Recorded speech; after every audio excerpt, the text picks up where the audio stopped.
Welcome to SEL in EDU. where we discuss all things social and emotional in education. I'm Krista. And I'm Craig, and we are your hosts on this journey. Welcome, SEL in EDU family. Craig and I are back again with another amazing episode for you. Craig, how are you today? I'm doing well. I got on my good heart sweater, so people can't see it, but I'm pulling at my own heartstrings today, because one, the weather is insane. Like, we have a swimming pool we didn't pay for that's sitting out in the backyard that I'm looking at from my window, and it's got this. At this point in the recording, we are April and we should be experiencing some warmth and some sun and butterflies, but everybody laid out because they like, look, all this slush and snow and foolishness is taking me out. So, we gonna keep on doing what we do, but I'm pulling on my own heartstrings and allowing that song to sing today. I know. How I, about I you, Chris? How love you holding up? I'm good. I'm just coming off of a great day of work. I actually do some curriculum design on the side. So I got to work with an all female secondary math team yesterday. And that just, I feel, is really empowering.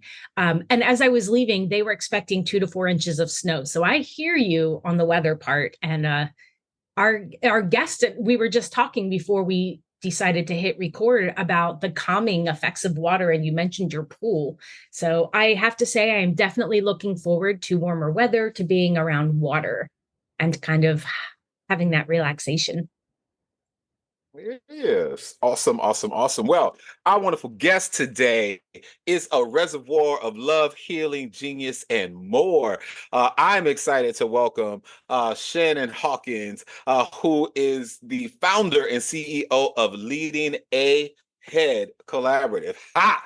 Work on that. A head hot dog. Through her work, she guides collective healing centered learning communities that retool educators and community caregivers with capacity building skills that strengthen interpersonal healing and organizational wellness, so that we can disrupt that toxic stress that's going on out in this world. Good gracious.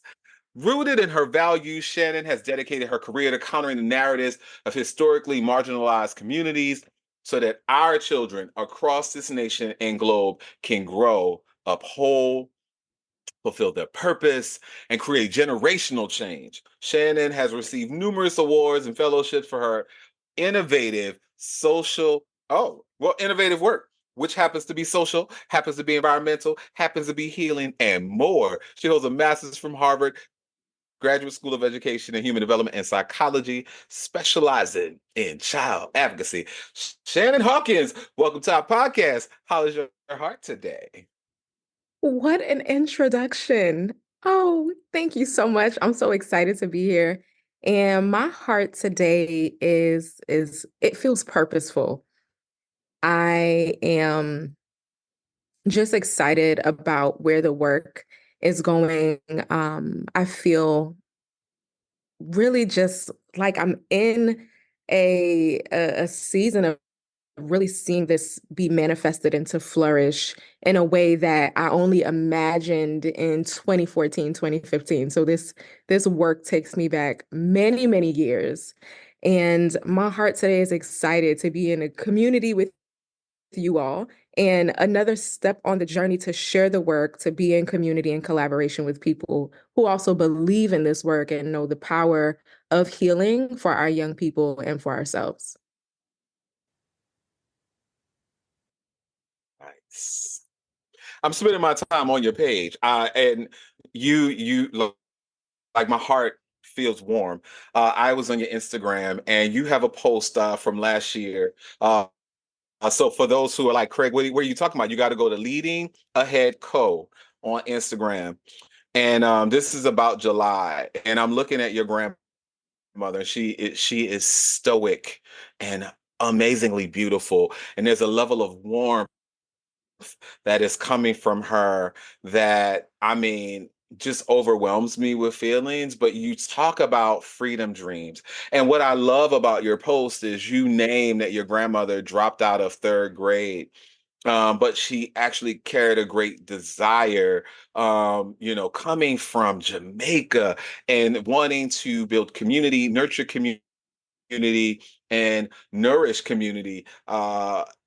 In my opinion, like I'm all in her life right now, as if I'm right there. But it's your grandma, and you talk about impact, and so I would love to help have you lean in a little bit more to talk about leading ahead and its origin story, as well as how is your grandmother, who's one of those chief teachers in your lives, helping you to actualize your journey. Beautiful question. I'm so glad you started there.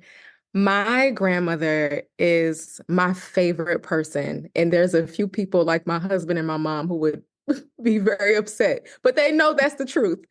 But my grandma is my favorite person because her origin story and the generational impact that her story has had on my life has been so transformational for me personally.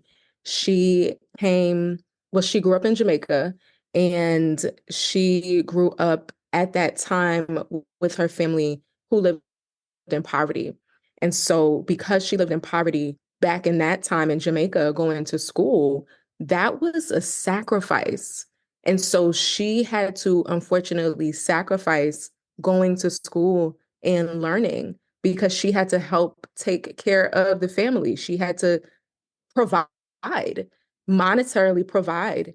And at such a young age, really thinking back to these decisions that she had to make, but recognize that I don't want to do this. I want to learn. I want to grow. I want to be able to experience education and grow my brain and do all these things. But she recognized that she didn't have access. She didn't have access to have the level of wealth that she needed to go to school and learn and also help her family by providing.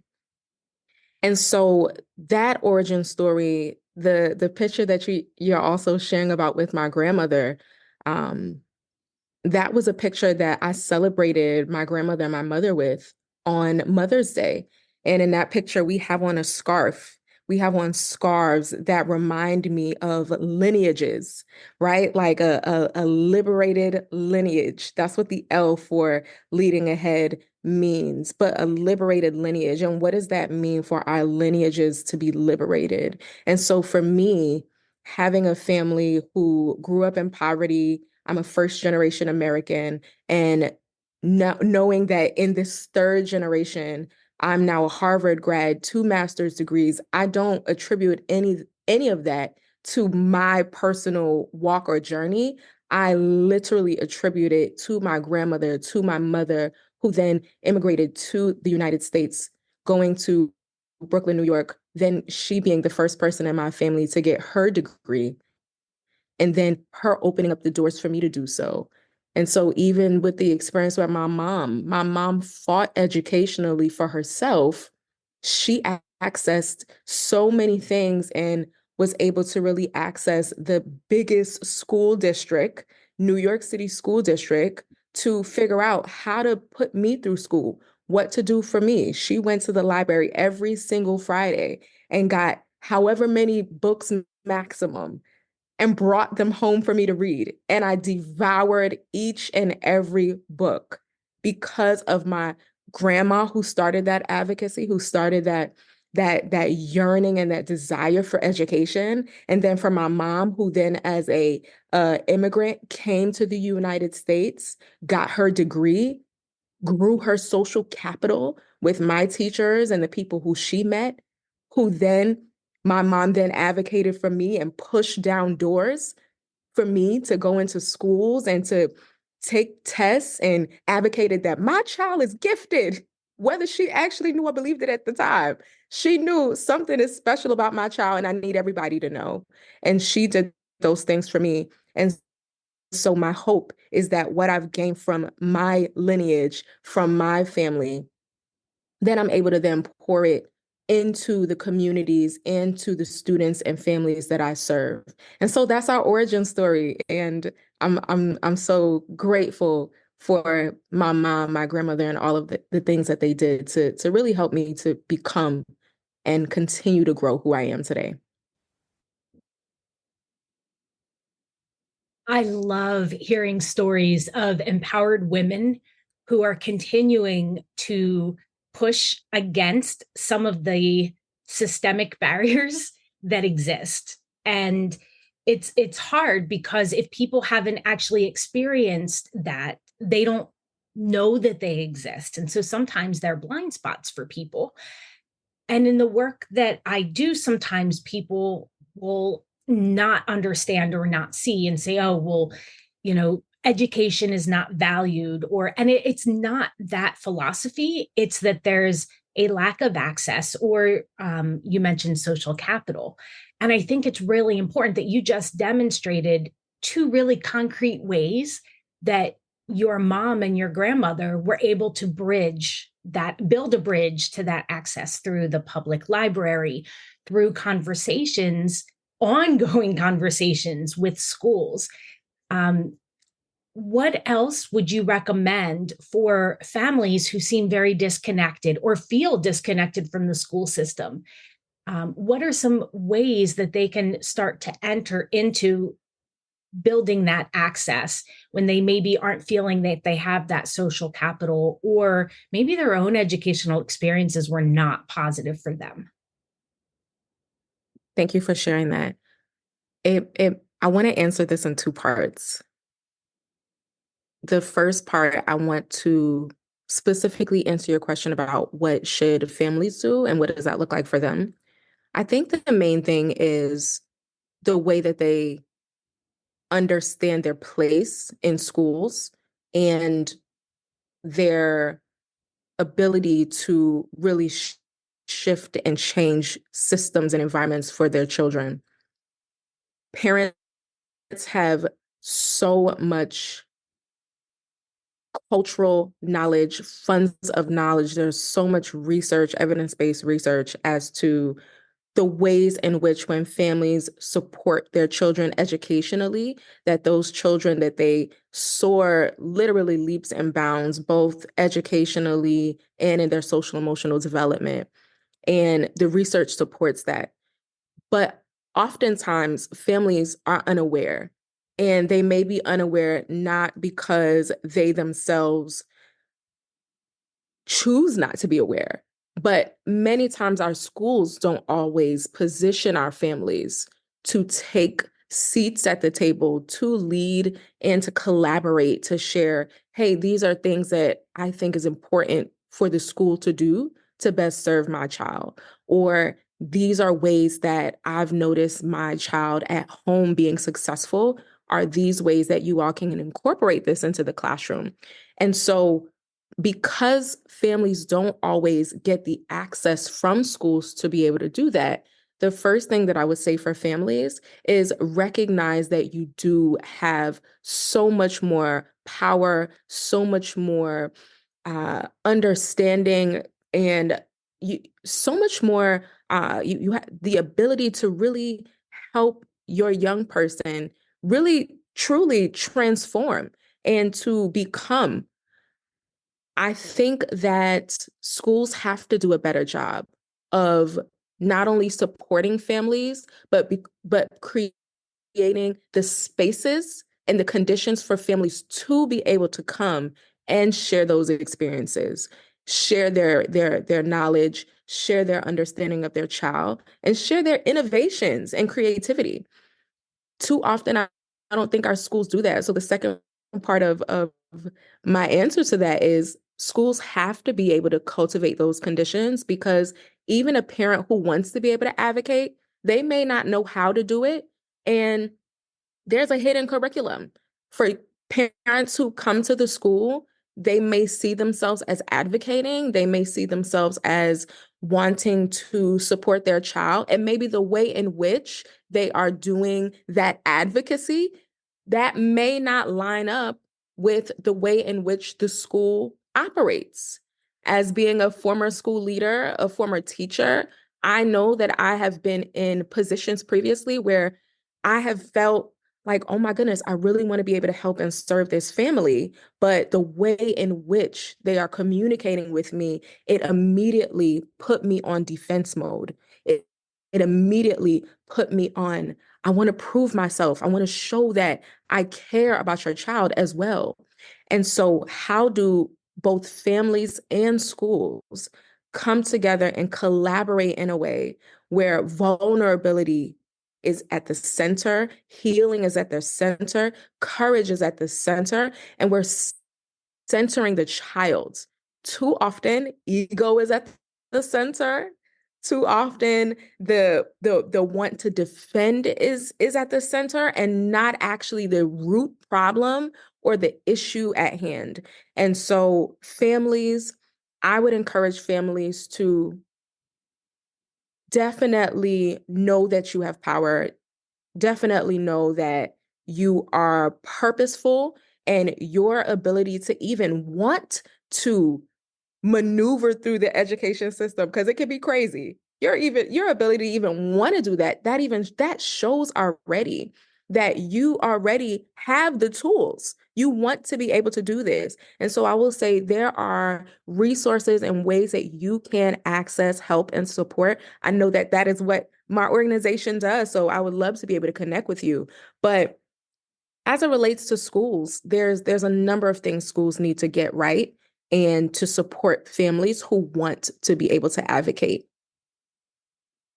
I want to add in that as soon as I asked the question, I immediately wrote down, and what can schools do? And so I'm really thankful that you acknowledge from both sides that it's schools just can't keep doing what we've been doing, because in some of my experiences, there has not been an acknowledgement of those funds of knowledge and the strengths, the social, cultural, linguistic strengths that our community members bring, and how can we work together. So I'm going to kick it back over to Craig, but I wanted to say thank you for taking that into two parts. Yeah, I appreciate you as well for creating a level of illumination, not only about your personal story and how that's the driver for your personal work, but knowing that there is a level of alignment to not only the work that we try to do every day, Chris and I, through this podcast and the work that we do in our own individual walk, but also in our work on the ground with folks, with the youth and our educators and caregivers and partners who are in the school or ignited by the work in the school. I think about freedom dreams. I'm going to come back to this because I think that it opens up a really great conversation to talk about the power of healing and how do you situate that in schools? How do we activate schools and leaders and caregivers and more to integrate healing work as well as social emotional learning work, even though that's the essence of what healing work is. But somebody may need that to be contextualized. And something that I thought about, and I had to go back and make sure that I was quoting this person correctly. There's an author, Robin Kelly, who's an author of Freedom Dreams, The Black Radical Imagination. He basically says, and this is a quick surmise of this quote from the book. He says, without visions or new visions, we don't know how to build, and we don't know what to knock down, especially in this environment. So that could have us be confused and rudderless and feel cynical. And sometimes we don't know why it is that some people are coming off a little bit more with edge. You know what I'm saying? And so what he says is, we have to not we have to remember that making a revolution, even small, requires that there is some strategy as well as a process that can drive our own transformation. And when I think about the work I know I personally had to do for myself as an educator of 20 plus years, as someone who led schools and communities, as someone who had to lead an entire community across and through the perils of triple pandemics that we've been in, and now we find ourselves in a new environment where we're at war. We have educators who are leaving our profession because of many different factors. And we also have families who also are feeling the stretch and tension of higher housing, more, higher utility bills, food costs are up. As of today in April, the annual income for someone just to survive, this is not thriving, just to survive, is over six figures. And so when you think about, we resituate ourselves back to the conversation around social emotional learning. We think about what healing, we talk about healing leadership and healing centered spaces. How do you work with people on the ground? Because I know you work with a wide spectrum of individuals and organizations. How do you situate that uh, when or surface that as a conversation with people when they feel so torn individually for their own journeys, but then they may be in position where they have to do that work on behalf of a classroom, a school, a community center, an organization, corporate, and more. So I'm just curious about your work there. Craig, that's such a powerful question. I love these questions. Oh my goodness. I love these questions so much. I there's a book called The Boy Who Was Raised as a Dog. I'll be honest, I haven't read the book, but I have the book in my library. But a Dr. Barbara Sorrells, she actually quoted something from the book here recently, and I'm getting ready to answer your question, but I want to wrap this around. She quoted something from the book recently, and it says it's the ongoing daily interactions with loving, emotionally responsive, and caring adults, be they a teacher, a caregiver, an aunt, or a grandfather, that bring about healing. And I was just recently reading this book. Um, and from her quote, she mentioned this book, A Boy Who Was Raised as a Dog. And she spoke about the fact that so often, many of us, we believe that healing has to take place in therapy. Yes, therapy is very important. I believe in therapy. I go to therapy. I think is very important, especially for the work that we do as educators and as people who are working on social emotional learning, healing centered education. I think that's very important.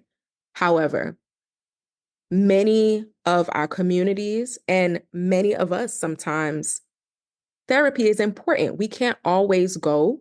We can't always book an appointment, but you know what we do have? We have communities, our teachers, our families. They are the main people who a child sees on their day to day. So whether a school psychologist is in the school, whether a school counselor is in the school to support kids, if we consider the fact that there is a daily interaction with our young people that parents and educators have literally every single day. Then when we even, go deeper, we think about how long our educators are with children day to day. And so if we provide spaces for our caregivers and our educators to learn and understand about toxic stress, average childhood experiences, ways that they can cultivate restorative practices at home and at school. What does that mean for our young people? When not only do our families and our communities, who I'm going to think about it in a strengths-based way, our best selves, we are our best thing, right? Yes.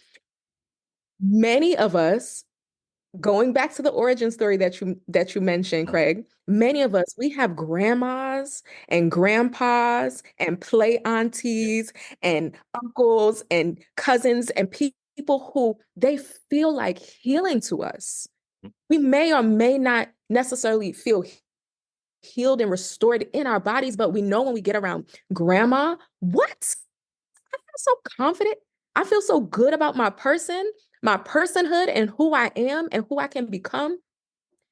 And I felt like that from a child. And so imagine if we take our funds of knowledge, our generational wisdom of what it means to cultivate healing, right? What if my grandma was leading a class? Hey. Okay, right? So I'm thinking about the fact that our communities already we have a way to commune and to be amongst one another. And so when I think about the concept of freedom dreaming, I'm coming back to that. When I think about the concept of freedom dreaming, I think to myself, well, why are our schools not doing this? Why is there such a gap, disconnection between our families and our educators? If we are creating schools that are children's second home, right? Should that not feel like home? Mm-hmm.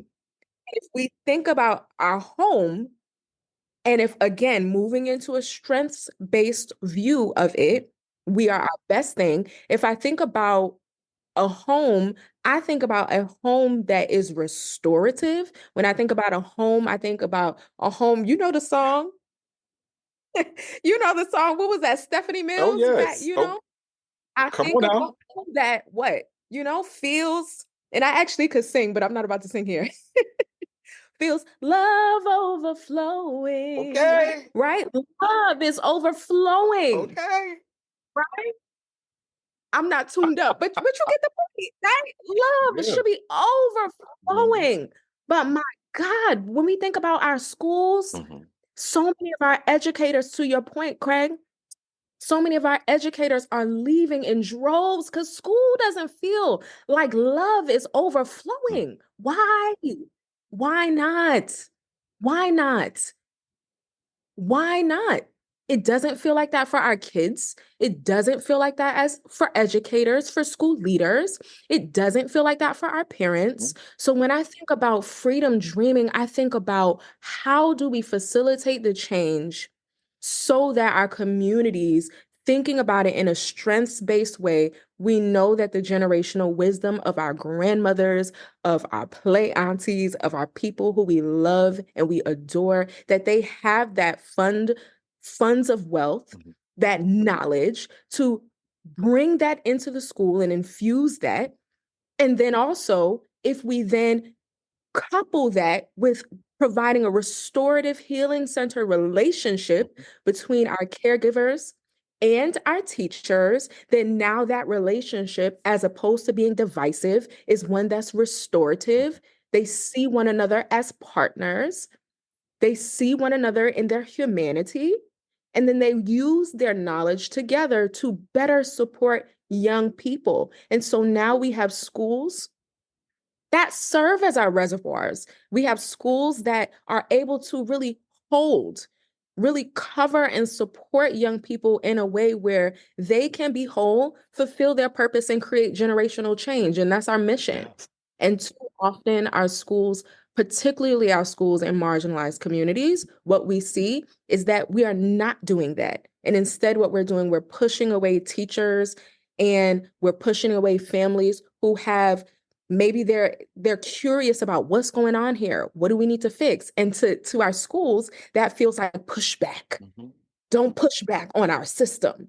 And so when I talk about freedom dreaming, I am talking about what do we need to do so that, yes, we can push back on what is not working and we can create schools that feel like healing and classrooms that support young people, not just here and now, but in their global identity and who they will become in the future.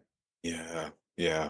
I'm a s- I think about I always label our schools, our communities, and just the folks who make the village, culturally and linguistically prosperous. Mhm. And I believe that every young person brings their own personal origin story to the table that they have gems that they carry into their experience, and they want to see that their experiences are of value. They may not have all of the tangible resources, but there's a richness in their name, in the traditions that they hold in their own households, and things that they value that are important to them. And one of the things that I'm positing as a curiosity, not necessarily because it's a solution, but it's I think that there's a tension that the folks who were never in classrooms are making decisions about what schools are supposed to be. And that's tough when you have folks who are legislating what is at the heart of today's classrooms. And you have teachers who are looking to leaders within their buildings in their districts to be the buffer between what they do in their classrooms to create the hearth, right? To create the heartbeat of this is what we do in our space. This is our family where we're welcoming all of what you bring and choose to bring to the table. We're going to honor it to the best way that we can. And we are going to navigate the complexities of that human heart to heart connection, even when there's tension, right? Because if I recognize that you're human, you bring value in your own way. This is your beliefs. This is your traditions. This is your actual freedom. Yeah. You know, this is what may feel liberatory to you. But where I think that I am hearing teachers and educators and leaders, where we're stuck is that sometimes people don't look at them as human. That there has to be this sense of like they own and have all together, and we don't actually make space for teachers to have that level of humanity. Same thing for leaders who are like, look, I'm trying to figure this out and navigate in the in between. And so then there's that point. And so you see this ongoing tension in the school. You see family to school that has this dynamic. And if we posit, many of what you shared, many of the little nuggets of wisdom about um, recognizing people as human, working from a heart perspective, creating levels of nourishment where you can have community built through conversations and more. And I also think about uh, the questions of how do I embed healing into the day-to-day work? And people think it's so much harder. But if you have morning meetings where you're just saying, how are you doing? That's healing work, right? If you are actually, you make sure that there's space and time that, hey, we can have lunch together, or we can have, we can go outside. Like there's small ways that this happens tangibly, that it doesn't feel like it has to be this curriculum. It's things we embed into your day-to-day experience. So some of what you're sharing resonates so much, and I have an overflow, but I also don't want to overflow my conversation. And I know Krista is like ready. Just I'm laughing because yeah, I I'm here. Let me gather my thoughts a minute because I have, like Craig, all of these ideas, and I think I have two specific kind of questions for you. I know sometimes I stack my questions, and like Craig, how do we make this a reality? Because there is tremendous value in intergenerational connection. And when we're talking about social emotional learning, what has been consistently reinforced to me, especially this last year, is the more I learn about other people, the more I know about who I am. Like, I don't have to know who I am to be able to show up for other people, but sometimes being around other people helps me define how I want to show up and how I don't want to show up and how I can grow and lean in. And so how can we make this a reality in schools where we are tapping into our elders? And I also acknowledge that in some parts of our country, there's a mismatch, and our elders are not necessarily valued the way that they deserve to be. And then thinking about the logistics of coming into a school. And so my first part of the question is, I know with these documents that people need to have to come into the school to interact, what recommendations or what have you seen work that really allows for our loves of the community, those adults who I love, you said, are emotionally responsive, who carry that energy and that wisdom and that love to build those connections. What recommendations do you have or have you seen happen to allow for that connection to become a reality? Absolutely. I am working to build this so it can be a reality. And one of the things that we have done well with my organization, Leading Ahead Collaborative, we actually just finished up some programs that we did in two schools, two local elementary schools in our district.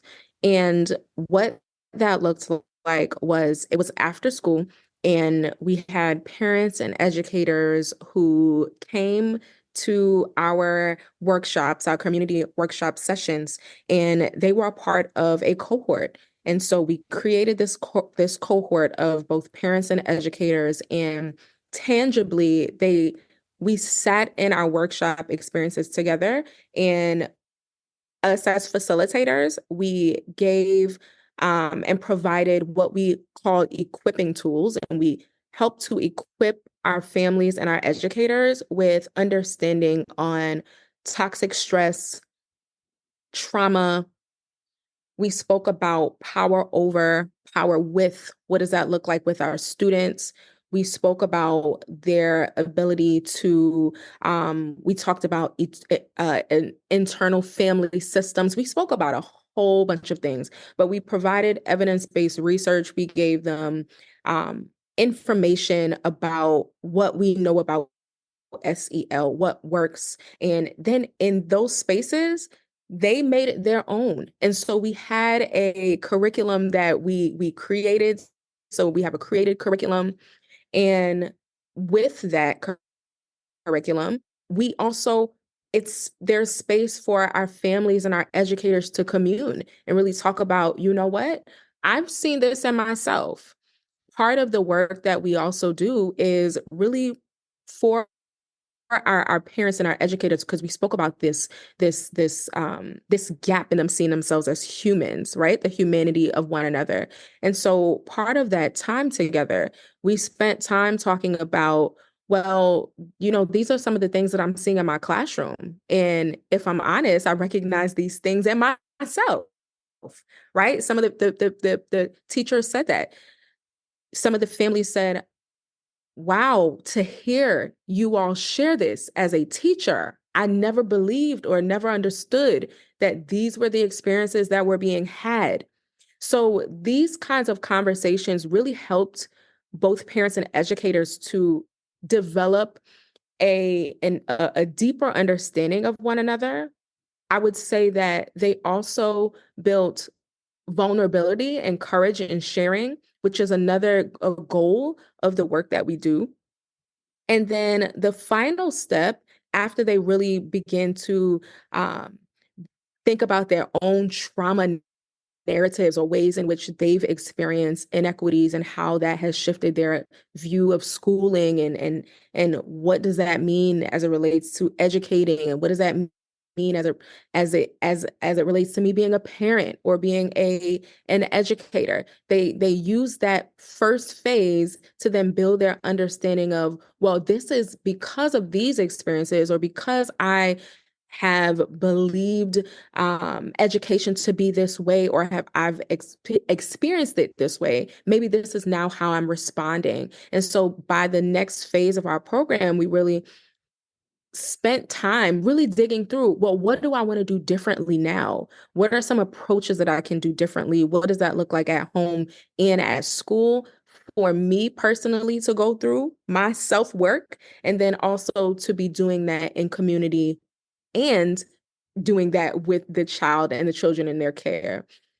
Ultimately, we want to be able to see the next part of our work. We want to be able to see systems change. And so you mentioned in schools, and so that was an after school uh, cohort that we did with two schools. But our next stage of the work is actually going into the schools and using times in the day when teachers will already be communing, for families to be able to be part of those meetings. And what does that look like for them to do that work there? We also this is a longer term plan, but we are also preparing for our parents to take leadership roles in schools. And so for them to serve as cultural carriers of the work of the community, so we can really develop kids, not just, as we were saying earlier, not just for the here and now, but their community and global identity. Again, our community members, our community caregivers, they have such funds of knowledge about generational impact, things that are taking place in the community, and how do we utilize their voices in the decision making of systems change in schools so that our schools could be more healing centered, and so that we can cultivate the conditions in our schools where we can really decrease some of the toxic stress, some of the issues that we know are taking place in education. And this allows our parents, our caregivers, and our educators to come together in school settings to build, to be curious, to utilize the skills that they've learned. What does it mean to be healing centered? How do we eliminate toxic stress? And then they are then together cultivating shifts and changes in school systems that can help to transform them. So we have some practical steps that we're doing at Leading Ahead Collaborative. And we've already been in 3 schools and have seen this be effective. And now, as we move into the next part of our work, we are sure that we'll be able to continue to make progress and see what that looks like, positioning our families and our community to really serve as leaders in school systems. Thank you. I'm so excited hearing what you're talking about, because you're putting it in, you're making it a reality. It's not just theoretical, like, oh, this is what we should be doing, but it's actually happening. And Right. one of my core beliefs around infusing SEL into everything we say, we think, and we do is that as educators, we're not showing up with a definition of what this particular skill looks like, sounds like, or feels like in practice, because we need to think about our students, our caregivers, our families, our communities. And in my mind, we're co-creating what this means for all of us together. And having that piece right there where the educators are sitting with the families and caregivers saying, this is where I'm coming from. These are my strengths. These are, what I know to be true with our students. And how can we, and I think of it as like a 360 protection for our kids, really come together and make sure that kids are truly at the center of what we're doing. And my second follow-up question is a shorter one, but you hit on this. As an educator, what do you have a recommendation or a tip or a trick that can help us continually reflect on how we're showing up? One of Craig and our good friend, his name is Dr. Phil Eccles, and he used to work in a school district in North Carolina. And during COVID, he put a post out around how before he comes into a room, he thinks about who he needs to be and how he needs to show up to best serve. And I don't mean that in a way that he's being inauthentic. He is very in line with who he is, but he's putting the people in that room at the center of his time and his attention. And how can we, you mentioned like check ourselves, or maybe those were my words that I wrote down. How do we check ourselves as educators to ensure that we are continually being emotionally responsive and keeping kids at the center? Mm. So good. That's such a great question, Krista. I want to initially say the first thing that comes to mind is ego. Ego. I think that unfortunately in the education profession, we are in a profession where everyone has thoughts, opinions, and ideas. They didn't go to school for it. Many people haven't stepped in the classroom. They also don't recognize the pressure of preparing kids for state testing, don't recognize the pressure of being in toxic systems, none of that. They have none of that information. However, that doesn't change the fact that as educators, we are standing before children. We have the privilege to work with families and with children. And because of that, and even in spite of all of the pressure and all of the ways in which the education sector is disregarded, as educators, it's important that we are really understanding that who we are in front of our children informs who they become. And I am certain of that. And I am certain that even in the small ways that we are doing things, that it has an impact. And I know that as educators, we are not always going to show up as our best selves. And even in the fact that we might try and all of the things, and there's burnout, there's so many things at play for our educators, especially today, living in a post COVID-19 world, right? But educators, we make a difference. We make a difference. And when we are able to really understand our own triggers, recognize and give ourselves the tools to build our own self-compassion in the moments when we feel like, oh my goodness, is this person saying that I don't know what I'm doing? Oh my goodness, is this school leader coming at me? I thought I knew what was best. Is this parent saying that I'm not best serving their child?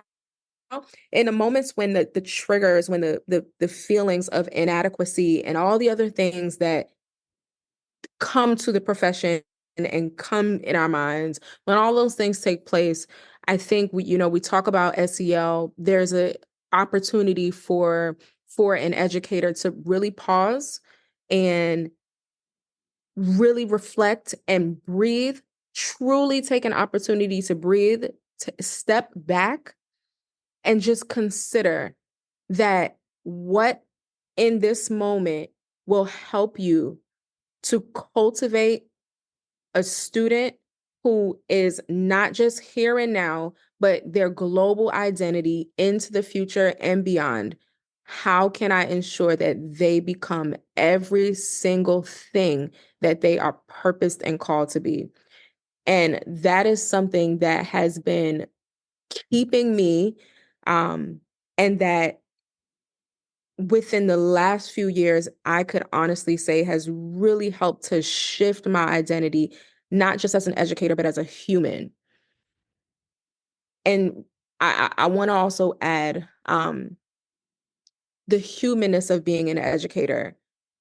It's such hard, demanding work. It really is. And we don't talk enough about that. If you're then a school leader, it's hard, demanding work. It truly is. And there's not enough credit for the people who do that work. However, if we're not taking care of ourselves as educators, as leaders, it's going to be hard for us to take those setbacks. It's going to be hard to analyze a situation in a healthy way. And so it's imperative for educators, for school leaders to pause, to steady yourself in the moments when it feels like I don't know if I'm going left or right, to steady yourself, to steady ourselves and consider, who do I need to be in this moment? What do I need to say in this moment so that I can ensure that the young person in front of me becomes everything that they need to become? And that's truly the thing that has helped to guide me. I hope I answered your question. Yes, absolutely. That was beautiful. And I wrote down a quote that you've said that I want to pull out. Who we are in front of our children informs who they become.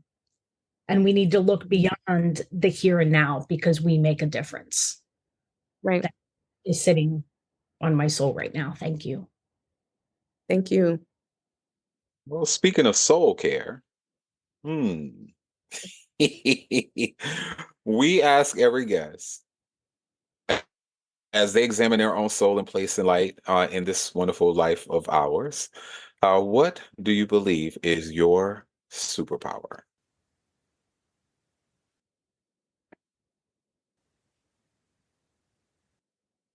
I'm gonna say two, and I've Oh, heard this my whole life. Um, Compassion and empathy. I truly don't know where it comes from. Maybe my grandmother, because she's this way as well. But I can literally be watching a movie that I've watched two and three times and know what's about to happen, and I will be sobbing. I mean, sobbing, sobbing, sobbing.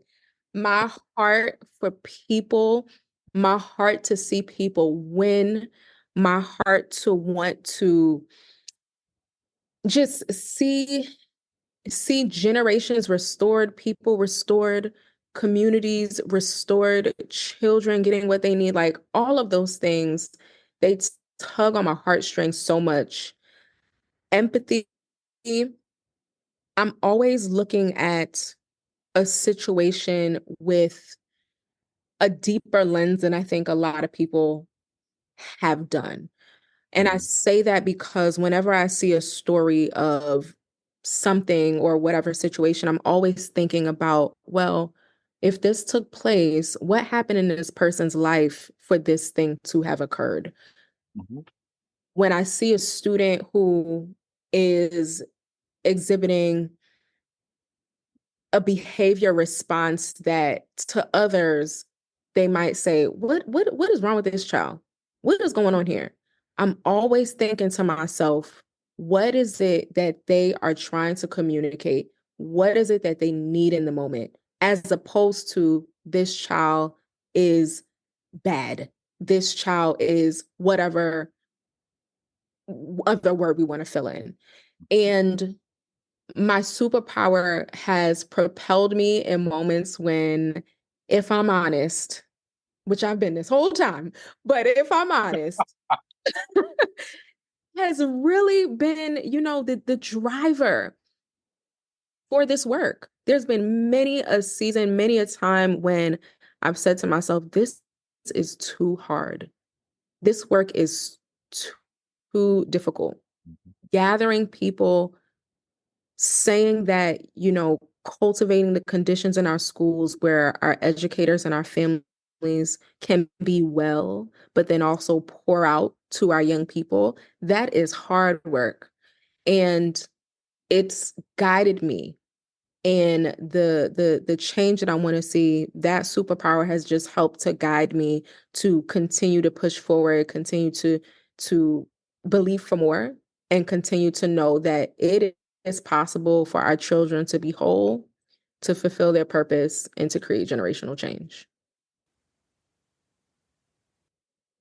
Wow. As I said, some soul care uh, coming on. So for folks who are like, oh my gosh, I feel touching my spirit. I need to be in proximity to all of this genius from Dr. Shannon Hawkins. I'm a just I'm gonna just put it out, and you do whatever you want with it. How do people get connected? I just subscribed because I'm like I'm ready. I'm coming to the reservoir, and Oh my gosh.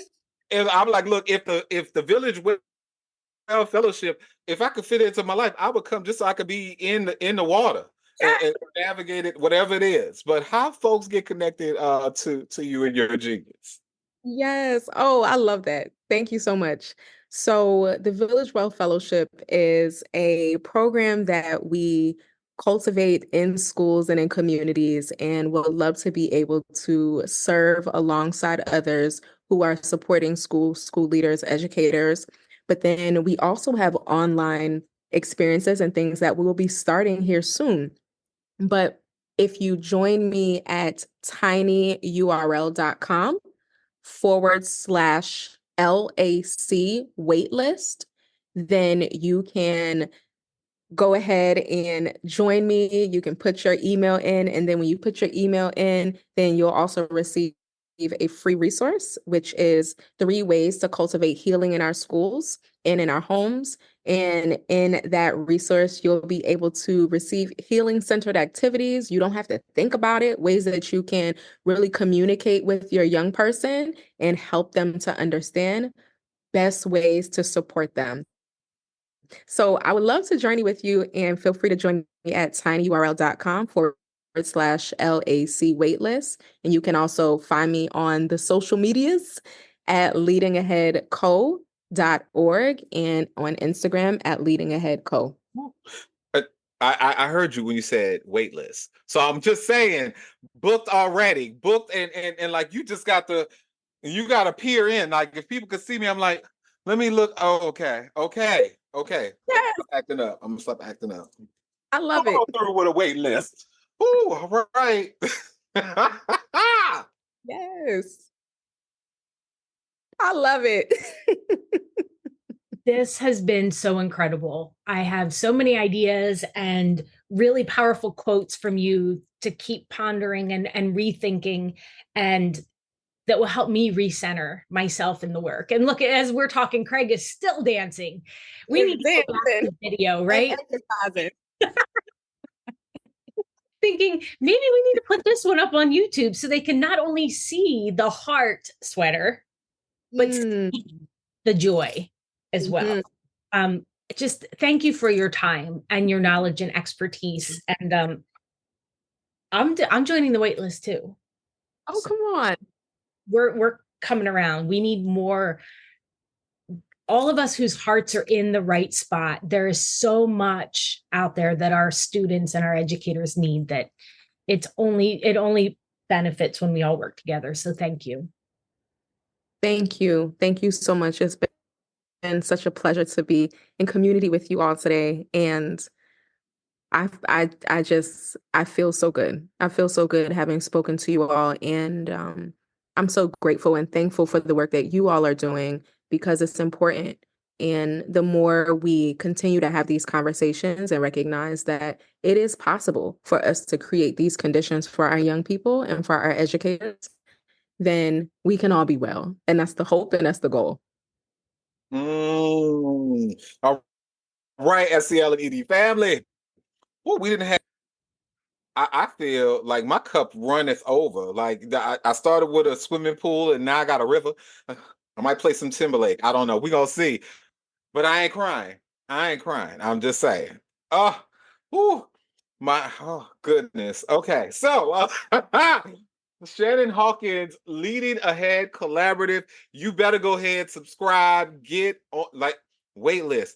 Can we say Lou for a wait list? All right, let me focus. SELinEDU family, we love you. We hope that you are holding yourself dear and tight, and you better go ahead and stand strong in that light and join the well. Hallelujah. And we will talk to you soon. Love you.